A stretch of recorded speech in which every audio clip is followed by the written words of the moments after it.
It's 2:13 a.m. Darkness presses in heavy and sharp. You roll over. Heart skipping.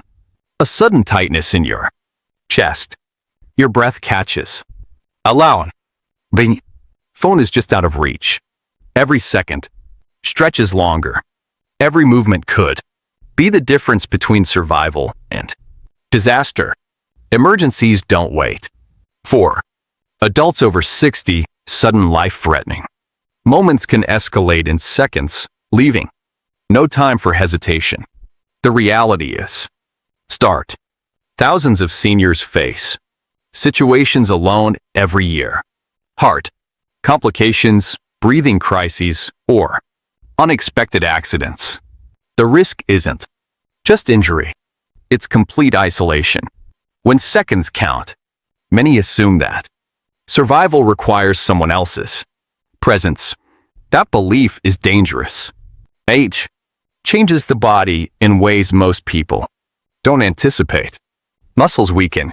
Reflexes slow. Balance wavers.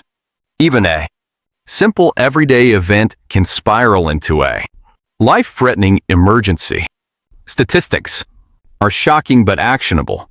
Research shows that rapid informed responses significantly increase survival, while panic and delay make outcomes far worse. Yet, most seniors have no practice plan, and fewer still know how to act immediately under pressure. By the end of this video, you'll understand 9 precise step-by-step actions you can take to protect yourself starting from the very first second. Some are counterintuitive. Some require mental focus as much as physical action. Step 3 is particularly surprising, and most people never hear about it until it's too late. The clock is ticking. Every moment without a plan increases risk, but every second you prepare, mentally and physically dramatically, boosts your chance of survival. This isn't theory. It's a proven practical approach designed specifically for seniors facing emergencies alone. The first moments of any emergency are the most critical. Your body senses danger instantly. Heart races, muscles tense, mind floods with panic. The natural reaction is chaos, but chaos is deadly. The very first action you take can determine whether you have seconds or minutes to save yourself. Staying mentally grounded is not optional. It's your foundation. Stop flailing. Stop rushing. Even if your body screams to move or grab, freeze deliberately for a heartbeat. Take stock. Assess your situation clearly. Where are you? What's happening? What resources do you have immediately at hand? Seniors often underestimate the power of mental control. In emergencies, the brain defaults to fight or flight. That instinct is useful in some situations, but in a choking or sudden health crisis, uncontrolled panic tightens muscles, restricts airflow, and waste oxygen. The mind must regain command. Develop what experts call a mental anchor phrase, a short, forceful sentence you repeat under stress. 4. Example, I control this, or I know the steps.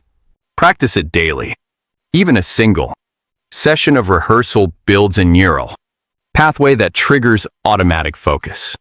Under pressure, think of it like a pilot running emergency checklists. You want that same reflexive calm in your body. Breathe steadily, even if the inhale is shallow. Each controlled breath preserves oxygen, giving your lungs time to generate force when you need it most. Visualize the steps you'll take next, imagining your body performing them flawlessly. This mental rehearsal is not theory. It literally buys you extra seconds and prevents errors when the physical steps come next. Your mind is your first tool. Before you reach for a phone, lean, cough, or brace. Command your awareness. Center your focus. Ground yourself. The calmer and sharper you are now, the more effectively every subsequent step will work. Once your mind is grounded, the next priority is to alert someone, anyone, immediately. Even a single second can make a difference. The goal is to activate help without wasting energy or air, because every breath counts. If a phone is nearby, use it instantly. You do not need to speak. Modern emergency systems detect distress automatically, even in silence. Open the line, press the emergency button, or activate your medical alert device. These systems are designed for situations where a person cannot communicate verbally if technology isn't immediately accessible. Use your surroundings creatively. A loud, repeated banging on a sturdy surface, wall, door, or floor can grab attention. The sound pattern should be deliberate, rhythmic, and urgent, signaling distress. Neighbors or passers-by often respond faster than expected. Preparation matters.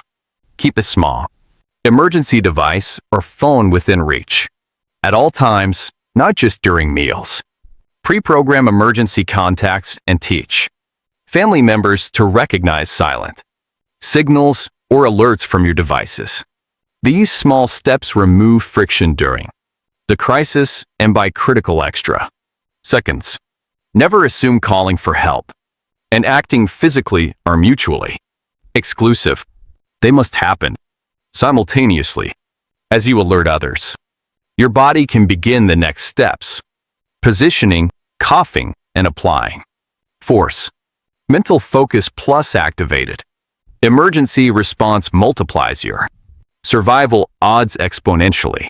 Remember, in a real emergency, every second matters. The faster you communicate, the faster professional help is on its way, and the more time you gain to execute the physical techniques that will save your life. With help on its way, your next priority is to use gravity and body mechanics to your advantage. Positioning your body correctly can significantly improve your ability to clear an obstruction. If you are sitting, move to the edge of your seat. Lean your torso forward so your chest angles downward at roughly 45 degrees. Keep your head slightly lower than your chest. This angle uses gravity to help shift the obstruction upward instead of deeper into the airway. Even a slight tilt can make the difference between partial and complete blockage clearance. If standing is possible, step slightly forward and bend at the waist, letting your upper body drop toward the floor. Feet should remain firmly planted to maintain balance. Your core muscles engage automatically to stabilize you, giving more control to any coughing or forceful actions. For those with limited mobility or balance concerns, adapt the position safely. Lean over a sturdy surface for support, desk edge, countertop, or even a heavy chair, ensuring your body is secure while angling forward. The principle is the same. Gravity becomes an ally and the airway aligns to allow air to push the obstruction outward. This step is often underestimated. Many attempts fail because the person remains upright or reclined, which works against natural airway physics. Leaning forward maximizes pressure potential from diaphragmatic actions or any subsequent physical techniques like coughing or self-thrusts. Positioning is not optional. It's foundational. Without it, even strong coughing or other maneuvers lose effectiveness. Once your body is aligned correctly, you are ready to activate your first physical action against the obstruction. Once your body is angled correctly, your natural defenses become your strongest tools. Your lungs, diaphragm, and throat are designed to expel obstructions, but only if you use them strategically. Begin with controlled deep exhalations. Even if only a tiny amount of air passes, focus on forcing it out deliberately. Think of each breath as building pressure behind the blockage, not just breathing normally. Rapid shallow gasps waste energy and reduce effectiveness. Next, engage the diaphragm. Intentionally push downward from your abdomen as you exhale, creating an upward burst of air through your airway. This is not random coughing. It's a targeted high-force effort designed to move the obstruction upward, assisted by the forward lean. If any air escapes, repeat in controlled cycles. Inhale slightly, pause to gather strength, then exhale forcefully. Each cycle builds momentum, increasing your chance of clearing the obstruction. Visualize the obstruction moving outward with each deliberate blast. For some, a sharp, forceful throat contraction, a reflexive, gag-like motion can also help dislodge the object. Use it in combination with diaphragmatic bursts, but avoid panicked, uncontrolled movements that waste oxygen. This step is purely about using what your body already has. No tools, no props, no assistance. The physics is simple. Pressure behind the obstruction plus gravity from forward tilt. Higher likelihood of clearing it. Even if this alone doesn't fully dislodge the blockage, it primes the airway for the next physical interventions. By combining positioning with deliberate reflex use, you maximize efficiency. When reflexes alone aren't enough, it's time to turn everyday objects into survival tools without relying on someone else. The key is to use what's immediately at hand in ways most people never imagine. Look around your immediate space and identify a sturdy, stable object that can help generate focused pressure. This could be a solid countertop edge, a heavy chair leg, or even the edge of a bed frame, but it must be something that won't break or slide. The goal is to channel your body weight or force against it, creating enough pressure to help expel the obstruction. Position yourself so the object presses against the soft area just above your abdomen, below your ribs. Grip firmly, keeping your hands in control to avoid slipping. Then drive your upper body forward and downward sharply. Let your own weight add force. The movement is aggressive, but controlled, like activating a natural lever.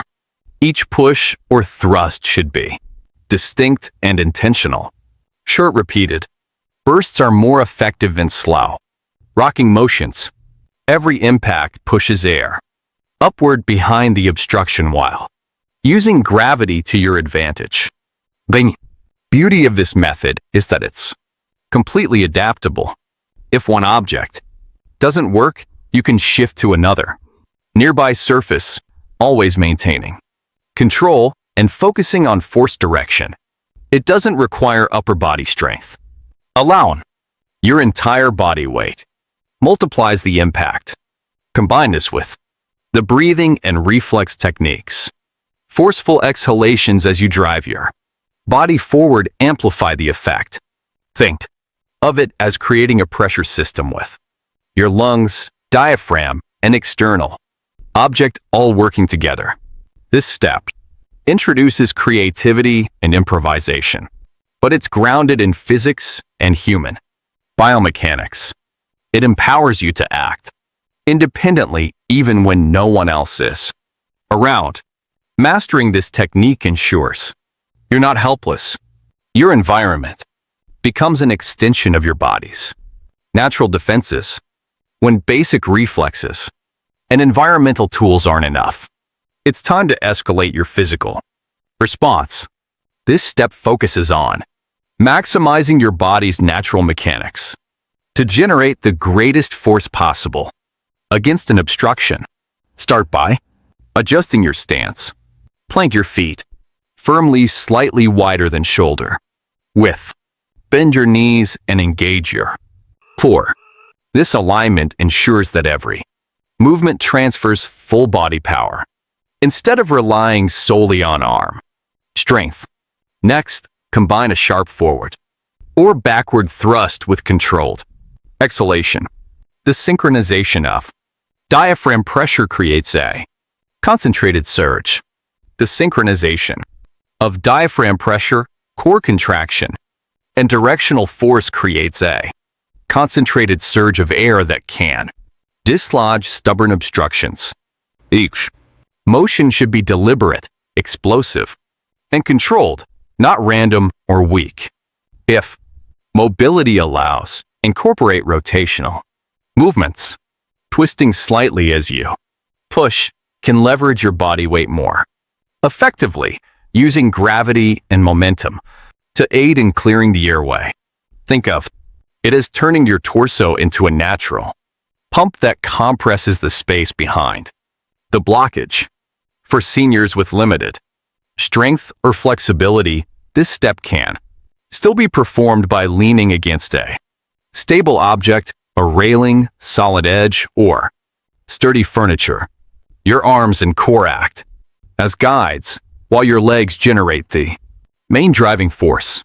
Each action should be quick and forceful with repeated short bursts rather than prolonged exertion.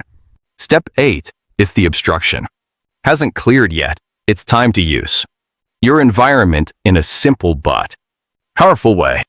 Plant your feet firmly on the floor and stomp rhythmically and forcefully. Even if you cannot speak or shout, the vibrations and noise carry through floors and walls, alerting neighbors or anyone nearby that something is seriously wrong. This is especially important if you live in an apartment or shared building. Persistent pounding sounds are almost always investigated by someone close enough to help. Think of this as creating an audible alarm with nothing but your own body. Remember, stomping is not just noise. It's a signal. Even if your chest is tight and every second feels longer than the last, controlled rhythmic stomps can buy you precious seconds of attention. Combine this with any small gestures you can make toward your phone or chair to maximize your chance of being noticed. Step 9. If your airway is partially blocked and you can still breathe, a very cautious sip of water can sometimes help loosen the obstruction. The goal is lubrication, not swallowing forcefully. Tilt your head slightly forward. Take the smallest possible sip and let it coat the stuck food gently. Never force the liquid if your airway is fully blocked. This is only for partial obstructions where minimal air flow still exists. Even one careful sip can sometimes allow a trapped piece of food to move upward slightly, making your next cough or abdominal thrust far more effective. This step is subtle but powerful. It combines physiology and patience. It's about using whatever resources your body allows without adding risk. Seniors in particular benefit from this measured approach as weaker swallowing muscles can make aggressive maneuvers risky. If every previous step has failed and the obstruction remains, this is your final, most powerful action, your last line of defense. It relies entirely on your body's weight, gravity, and precise motion to generate maximum internal pressure without any external help. Start by lowering yourself to the floor, kneel or crouch depending on your comfort and flexibility. The key is to create direct downward force from your torso onto a firm surface. Place your fists or palms just above your lower chest below the rib cage, ensuring the force will drive directly into the diaphragm area. Now drop your upper body sharply and decisively. Let your entire torso weight follow through, channeling energy straight into the obstruction. Each repetition should be quick, strong, and precise, not slow or hesitant. After each drop, reset briefly and repeat. A rhythm of controlled, powerful impacts multiplies the internal pressure and helps expel the blockage. This technique works even for seniors with reduced strength because gravity and your body's mass do most of the work. The mechanics are straightforward. The floor acts as your partner, your body is the lever, and the obstruction feels the full force of compressed air behind it. To increase effectiveness, exhale sharply before each drop, building pressure in your lungs. Your core muscles guide the force, while your legs stabilize you, ensuring balance and safety during the motion. Every detail matters: precision, timing, and energy. The ultimate advantage of this technique is its universality. No tools, no chair, no phone, just your body and the floor. It's instant, reliable, and repeatable, making it the final fail-safe when seconds matter most. Practicing this in a controlled environment teaches your brain the sequence. So during an emergency, your body performs instinctively without hesitation. By combining awareness, preparation, and the ultimate self-rescue move, you transform panic into controlled action, giving yourself the highest chance of survival when completely alone. When simple body movements aren't enough, it's time to turn your environment into an ally without relying on conventional tools like chairs or walls. The idea here is to repurpose everyday objects to help generate force that can push the obstruction out. Look around you. Anything sturdy, immovable, and safe can be adapted. For example, a solid countertop edge, a heavy table leg, or even a thick book stacked on a low shelf. The key is to ensure it can withstand pressure without tipping over, while giving you leverage to apply rapid, focused force against your abdomen. Position yourself so that the object is right against your upper abdomen, just below the rib cage. Grip it firmly with both hands and lean forward sharply, driving your torso downward in controlled bursts. Each motion should be quick, explosive, and precise, using your core and leg muscles to maximize power. The force should mimic the pressure created by a traditional thrust, but without needing another person. Safety is critical. Keep your feet planted, ensure the surface is stable, and avoid sharp edges. The goal is maximal internal pressure with zero risk. Every repetition builds air pressure behind the obstruction, increasing the likelihood of expelling it. What makes this technique unique is its creativity and adaptability. You're not confined to a single tool. The method works wherever you are. Even if you move from room to room, you can identify an object that gives leverage. The more familiar you are with this technique in practice, the faster and more automatic your response will be. During a real emergency, psychologically, this step does something else. It transforms fear into action. Instead of panicking, you're focused on a tangible, achievable movement. That mental clarity combined with physical leverage gives you the highest chance of survival when alone. This step is ranked number 3 because it often catches people off guard. They never think of using their surroundings strategically. By mastering this technique, you're turning everyday objects into powerful tools for self-rescue, creating life-saving options that exist in your home entirely under your control. When your initial self-help efforts aren't enough, it's time to escalate the response. This step focuses on using your full body and available technology to maximize chances of survival. First, check if you can shift your position to generate more Force safely.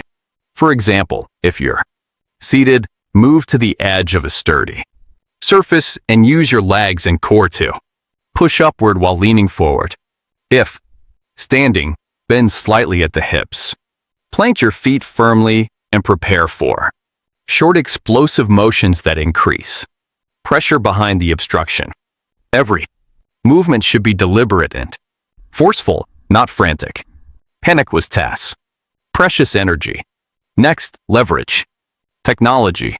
If your phone, smartwatch, or home assistant is nearby, trigger an emergency alert immediately, even if you cannot speak. Many devices now allow silent alerts, voice commands, or one-touch emergency calls. Activating help while performing self-rescue ensures backup is already on its way, reducing the pressure to resolve the situation alone. Finally, combine physical effort with strategic movement. If possible, shift weight from one foot to another or press your upper abdomen against a stable object to create new angles of force. Small adjustments in positioning can magnify the air pressure generated by your diaphragm, increasing the chance of expelling the obstruction. This step is essential because many emergencies require more than one approach. Simple coughing or body positioning may not work if the airway is fully blocked. By escalating response, using both your body mechanics and external alerts, you are covering multiple angles simultaneously, buying yourself extra seconds to survive. Psychologically, this step reinforces control. You are no longer passive. You are actively taking over the emergency, turning fear into a structured tactical response. Practicing these escalated moves ahead of time ensures that during a real event, your body reacts instinctively, combining force, leverage, and communication in one fluid response. This is step 2 because it requires higher intensity than the initial moves, but still comes before the ultimate maximal force technique in step 1. Mastery here sets the stage for peak effectiveness in the final self-rescue action. This is the move that can save your life when every second counts. All the preparation, positioning, and responses lead to this. All the preparation, positioning, and escalated responses lead to this final decisive step. Unlike previous steps, this one harnesses your full body weight and leverage, combining physics with raw human force to clear the airway when nothing else works. Begin by getting as low to the ground as safely possible. Floor, sturdy mat, or firm surface. Kneel or squat, keeping your feet planted for stability.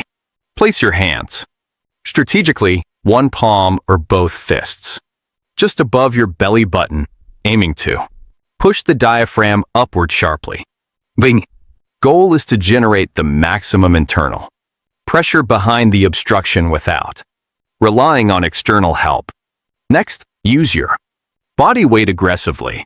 Drop or push your upper body forward onto your hands with controlled force. The motion should be sharp and explosive, almost like activating a spring. The combination of gravity, your body mass, and precise hand placement creates a pressure surge capable of expelling even stubborn obstructions. Repeat this action rapidly in short bursts. Each repetition builds cumulative force, giving your lungs and diaphragm multiple chances to push the blockage out. Focus on precision and consistency. This is not random flailing. It's a targeted high-intensity maneuver. While performing the move, keep your head and neck aligned, naturally avoiding strain. Your goal is maximum upward pressure on the obstruction without compromising your own airway or balance. Each motion should feel decisive, controlled yet forceful. This ultimate action works because it combines 3 critical Elements. Leverage of your body weight. Gravity amplifies the pressure. Directed. Force from your diaphragm and core using. Natural anatomy for maximum effect. Strategic hand placement. Channeling the energy precisely. Even seniors with limited upper body strength can perform this effectively because the technique relies more on body mechanics than brute force. Practicing this step ahead of time ensures it becomes instinctive.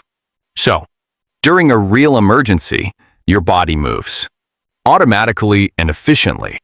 Step 1 is your final most powerful defense. Step turns the tide from danger to survival, maximizing the chances that you can regain your airway before help arrives. When executed correctly, this maneuver is the difference between life and death. For anyone alone in a choking emergency, you've just learned a complete, step-by-step survival sequence from staying calm to the ultimate ground-based self-rescue. Let's lock these lessons into memory, because knowing them is only useful if your body reacts instinctively under pressure. First, pause and remember the sequence. Step 9, carefully lubricate a partial obstruction if breathing allows. Step 8, stomp rhythmically to create an audible signal for help. Step 7, stop, steady yourself, and control panic. Step 6, alert help immediately using any available device or signal. Step 5, adjust your posture for maximum leverage. Step 4, harness your body's natural reflexes. Step 3, apply an external tool for increased pressure. Step 2, escalate the force and technique. Step 1, execute the ultimate floor-based self-rescue. Every action has a purpose. Some buys time, some activates physics, and some maximizes internal pressure to remove the obstruction. Skipping or improvising in the moment drastically reduces your chances of survival. Think of this like a mental and physical checklist. Under real stress, your instinctive response is to panic. But training these steps rewires your reflexes. Even if the room is silent and you're completely alone, your body now has a pre-programmed sequence to follow. Finally, the true value of this knowledge is not just survival. It's confidence. Every time you practice, mentally or physically, you reduce fear and increase control. This is not just theory. It's practical, repeatable, life-saving action. Remember, memorize, visualize, and rehearse. The next time a sudden airway emergency occurs, your mind will automatically guide your body through these steps, giving you the edge between helplessness and survival. Now, it's your turn. Ask yourself, have you ever faced a sudden emergency alone? How would you react right now? Drop a comment with your age and your scenario. Reading them helps me understand real challenges seniors face. Share this with someone you care about. Engagement builds awareness.